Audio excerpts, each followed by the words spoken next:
Sony, Sony, Sony. What can I say that hasn't already been said about Sony as a company?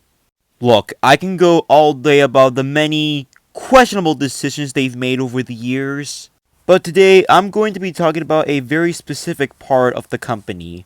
How they treat the Spider-Man IP. And since CinemaCon is happening right now, I feel like it's the perfect time right now to talk about it. Now, let me just say that on both the animation and gaming side, they're doing fantastic right now. I am so hyped for both Across the Spider-Verse and Insomniac's Spider-Man 2. I mean, there's no doubt in my mind that these are going to be bangers. It is actually the live-action movie side of Spider-Man where things are really starting to get questionable.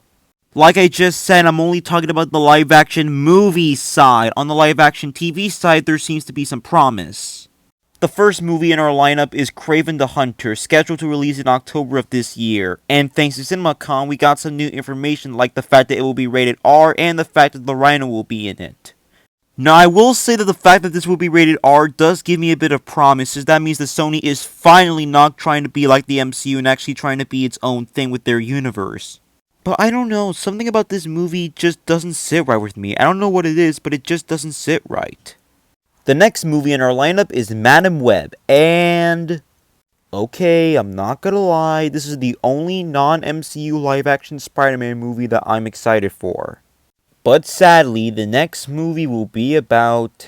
El Huerto. A character who, I'm not kidding, only appeared in 2 comics. Yet Sony thought that was good enough to give him his own movie. And finally, the final Sony Spider-Man Universe movie that we know is coming up is... Hypno Hustler? Like, no joke, I did not know who this character was until I saw this news. And that is all we know right now about Sony's Spider-Man Universe. Now, as you may have noticed, there might be a bit of a pattern, let me tell you. Almost all of them are about villains! Like seriously, with the exception of Madam Web, almost every movie we know is coming up is going to center around a villain. And not a single one centering around Spider-Man. Not even an alternate version of Spider-Man, just no Spider-Man whatsoever. Like, I can already imagine the heads of Sony being like, yeah, no, let's not give those guys a solo movie.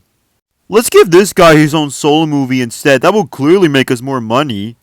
So, overall, it seems like without the MCU, Sony just doesn't know what to do with their own live-action Spider-Man universe. Luckily, I managed to come up with 3 things that Sony can do to save their universe.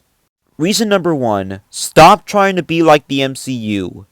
Almost all the movies in their Spider-Man universe feel like they're trying so hard to be like the MCU that it feels like they don't have a specific vision in them.